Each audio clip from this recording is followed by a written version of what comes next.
from China.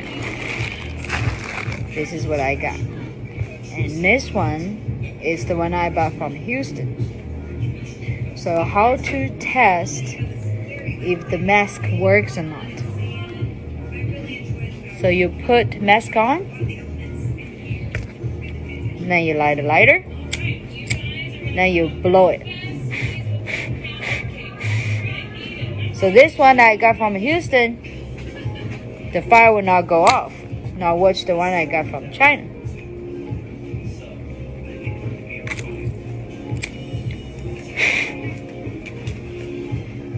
So this one you cannot wear outside. It's not gonna work unless you put the two together.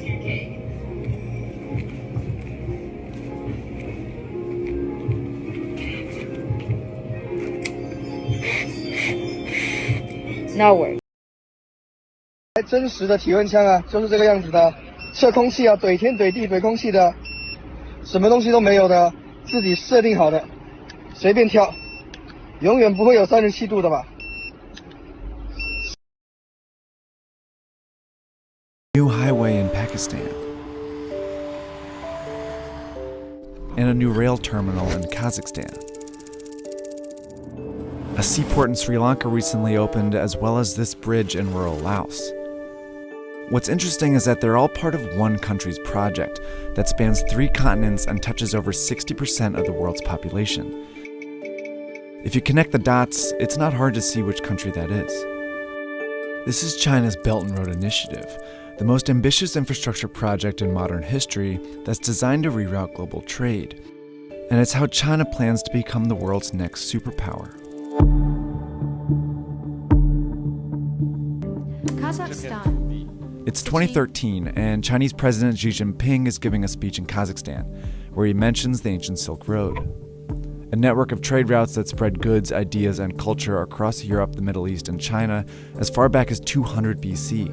He then says, We should take an innovative approach and jointly build an economic belt along the Silk Road. A month later, Xi is in Indonesia. The two sides should work together to build up a new maritime road in the 21st century. These two phrases were the first mentions of Xi's legacy project, the multi-trillion-dollar Belt and Road Initiative, or BRI. They're also the 2 components of the plan. There's an overland economic belt of 6 corridors that serve as new routes to get goods in and out of China, like this railroad connecting China to London, and these gas pipelines from the Caspian Sea to China, and a high-speed train network in Southeast Asia. Then there's the Maritime Silk Road, a chain of seaports stretching from the South China Sea to Africa that also directs trade to and from China.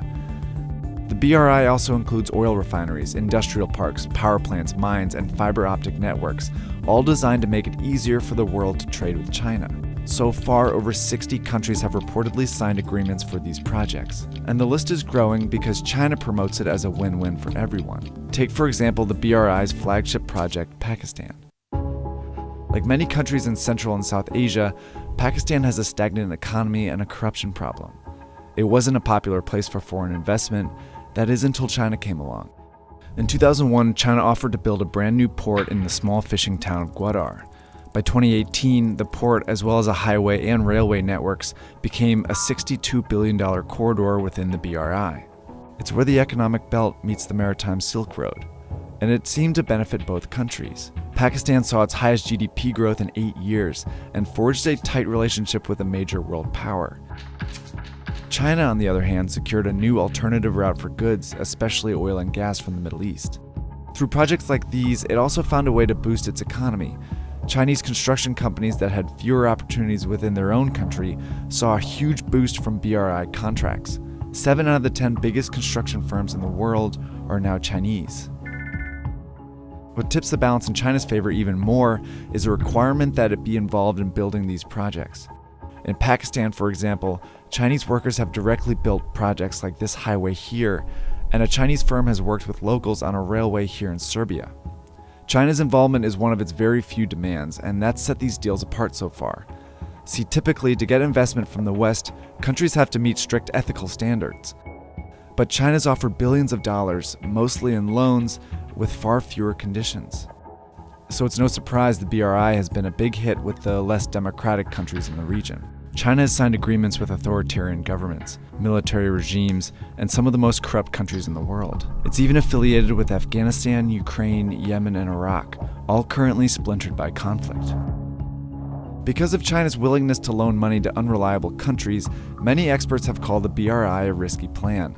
Eventually, these countries will have to pay China back, but corruption and conflict make that payback unlikely.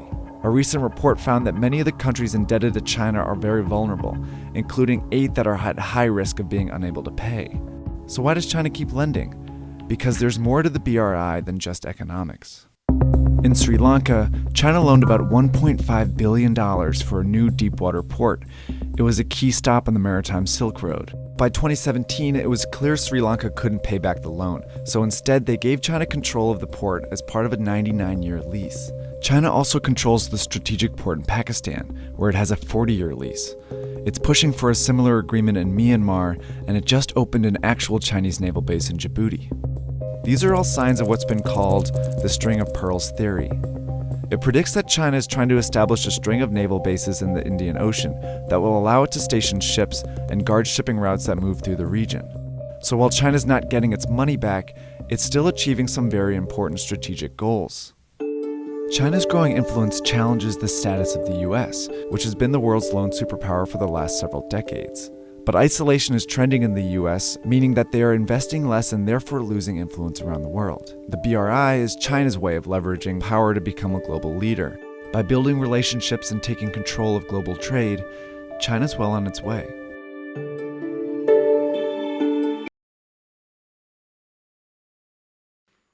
And I said it in my speech, the level of his knowledge is very, very amazing. China is doing its best, and that helps. Of course, in addition to that, we call on all member states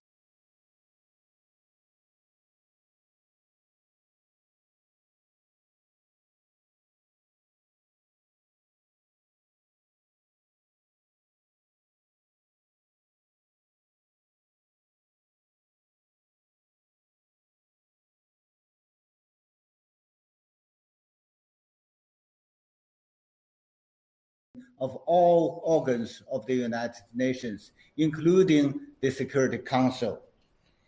The Security Council has primary responsibility in maintaining global world peace and security. As the president of the Security Council in March, China attaches great importance in the work